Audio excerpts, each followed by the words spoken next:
Hello everybody and welcome to today's video. Full upfront honesty, I recorded a full 2 weeks worth of video today, and when I went to go edit the first one, get a little bit done, I realized that for some reason my desktop was no longer picking up my microphone.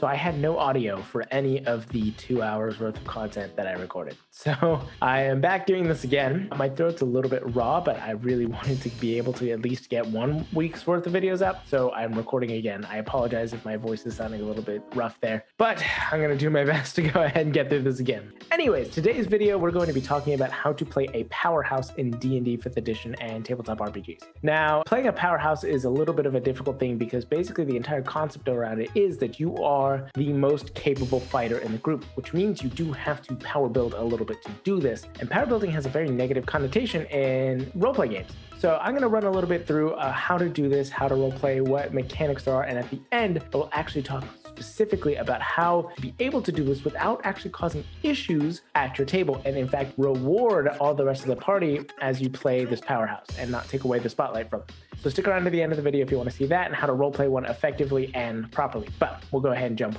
right into the video. So part number 1, what is a powerhouse exactly? A powerhouse is the heavy hitter of the group. They're not usually considered multi-talented, but they are really good at fighting and being powerful. They're the one who's getting up close and personal. They're the one who's brawling. When there is a fight happening, they're the one that the rest of the party looks to and goes, all right, this is the person who's got it. They're the most capable in this situation. They are the most powerful of the group. Now let me make it clear on what a powerhouse is not. A powerhouse is not unstoppable. They're not clearly overpowered or the most overleveled. They're just the most consistent in a fight. In D&D and a lot of tabletop RPGs, the way that the classes or the different archetypes are weighted are meant to keep all the players at the same competency or power level. They don't really want one player to feel more powerful than the rest, which makes it really difficult to be able to play this powerhouse archetype of I want to be the most powerful in the group. I will go into a little bit in the mechanics of how you can do that, but you are not the most overpowered of the whole group. You are just the most consistent when it comes to fighting, and a powerhouse is always consistent when it comes to fighting. So some examples of powerhouses in media and literature include 1, Hulk and Thor from the Avengers. I will always go to the Avengers and Dragon Ball Z for most of these archetype videos. It's just kind of my fallback because it's what I know and understand. So Hulk and Thor are the powerhouses of the Avengers. Thor a little bit more than Hulk, and that's because Hulk is inconsistent. He is a rage monster. He goes forward and attacks anything and can go out of control. Thor is more consistent, and this is an idea that I actually got from a video from the show Trope Talks, which I will put a link into the description below. They did a video on powerhouses, which is what gave me the idea to do a video on how to play a powerhouse in D&D. But they talked a little bit about how Hulk is not really a powerhouse in comparison to Thor because he is less consistent. And then in Dragon Ball Z, a great example of a powerhouse is Goku. Goku is the powerhouse of the group. He is the most powerful. There's some contests with Vegeta because he's kind of right there with him, but the writers of the show really just are biased towards Goku,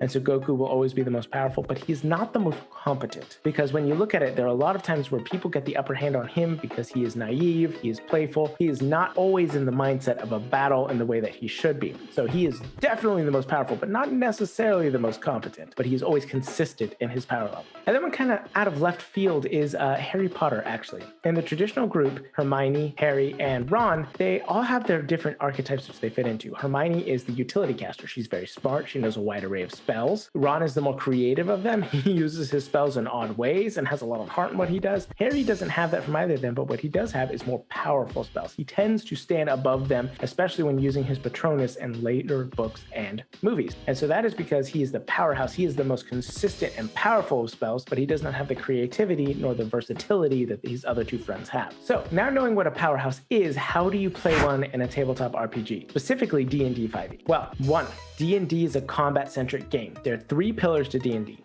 There's combat, there's exploration, and there's social encounters. Combat takes up about 70% of that, however. Each of the classes is built to fight. Every single one of them has combat abilities. It's what it's based around. And while some of them do have role play things outside of that, or social encounters or exploration, combat is the main center of it. And so what you want to do when you're creating a powerhouse is you want to pick a class that is made for combat, that focuses solely on combat. And there are 3 classes specifically, I think, that work amazingly for powerhouses. I'm going to go over 2 of them. And at the end of the section, I'm going to go over the one which I think is the quintessential absolute powerhouse that is perfect for playing this archetype. But the first 2 I'm going to talk about is Fighter and Barbarian. Both of them are built solely for combat. It's what they're based on. Fighter is fully on combat, as they are the only ones that can get above 2 attacks in the game. And so when you want to play a powerhouse, you want to pick somebody who is built for combat solely, because that is what they're good at. And so while the other classes have other things that balance that out, wizards have utility, bards and rogues have skills, druid has exploration, as does ranger. Specifically for the fighter and the barbarian, they're built only for combat, and that is how you can come across as that powerhouse archetype.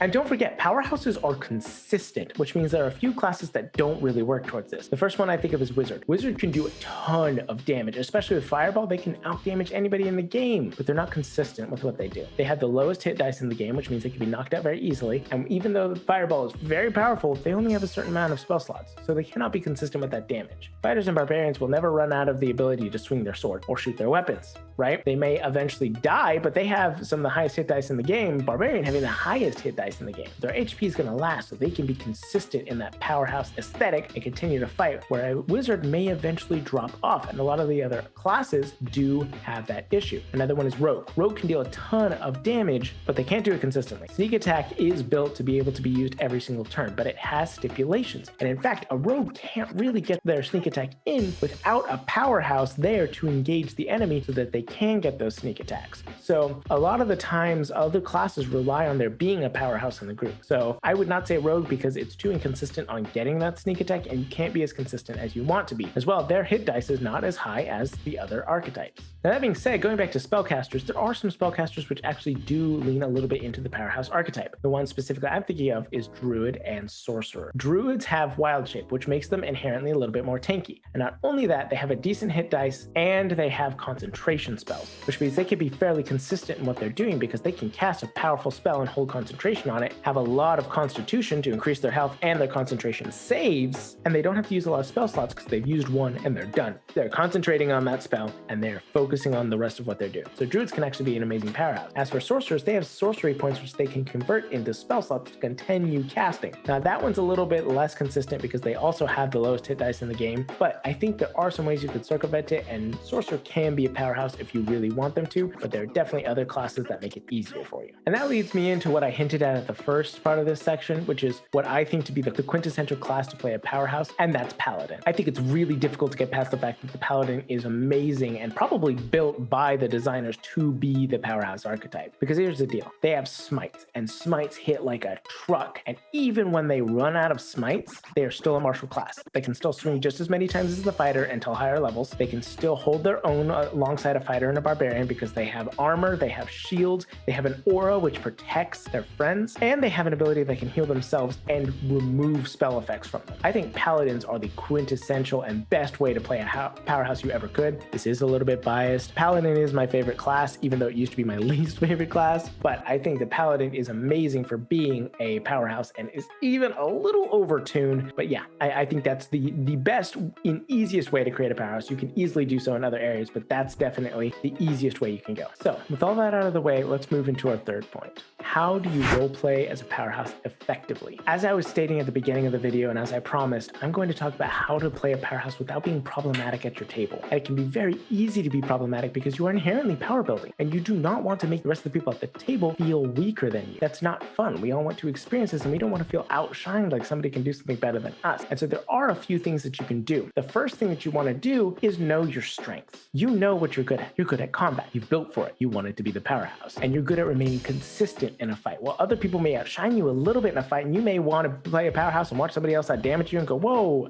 I wanted to be the powerhouse. You're consistent. They will eventually drop off. You can keep fighting. You can keep going. So know your strengths and play into them. But on the same side of that coin, know your weaknesses. When you're creating a optimized character, a lot of the times you're going to have to dump stats on specific things. This is pretty common. A lot of the times it kind of gets ignored, and I think that's where things become a little bit of an issue. So I think you should really be embracing the weaknesses of your characters. Ordinarily, when you're creating an optimized fighting character, you're typically going to dump charisma, wisdom, or intelligence. probably charisma and intelligence. And so when you're doing that, I think it's really helpful to go ahead and embrace that and make them defining traits of your character. Now, it is a very common archetype to be the dumb, brutish fighter or barbarian. That's just pretty common, unfortunately. But what I think you can do is you can make those some endearing qualities. I once played a character who had a very, very low intelligence and wisdom, but was amazing at fighting. And so what I leaned into was the fact that, yes, they didn't know hardly anything about the world, but they knew a lot about fighting. They knew a lot about weapons and armor, and I would embrace that. And so don't let them just be weaknesses that you kind of ignore. Let them be a part of your character, and understand that intelligence does not mean you're dumb. It just means you don't have a wide array of knowledge. Wisdom does not mean you do not have knowledge. It just means that you have a hard time thinking through things and act a little impulsively sometimes. So embrace those things and make them endearing qualities of your character rather than just things you want to ignore until they come up in mechanics. When somebody else is shining in those areas that you are bad at,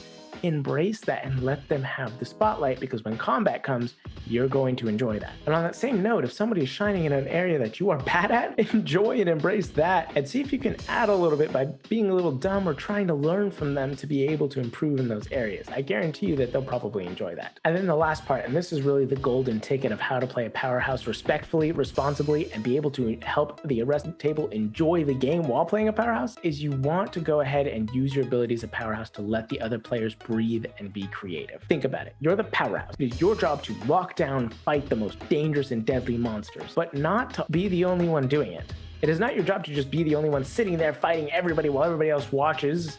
They're doing something too. It's your job to lock these people down. It's your job to be a powerhouse so everybody else can be creative and breathe. The wizard can now be able to get closer, be able to cast the spells they want, be able to be creative and look above and say, oh, hey, they're fighting this storm giant, but there's this structure up there. If I cast Disintegrate on it, will that structure fall on top of the giant? It allows people to be able to move and experience and not be threatened by the threat of death because you have taken that on. You are shining, you're fighting, and they can be creative and enjoy their class too. The point of being a powerhouse is not to hog the spotlight in combat. The point of being a powerhouse is to be able to let the spotlight shine on everybody because you are doing what you're best at. And that is really the key to being a good player at the table, is use what you're good at to shine the spotlight all around like a disco ball instead of just hogging it. So I hope this can help you out and help you guys play a little bit more of a responsible way of playing a powerhouse. I hope it inspired you to play a new character or the way you're currently playing your character. So with that being said, I hope you guys go out into the world and enjoy yourselves. I hope you have a wonderful day. Don't let anything get you down, and don't forget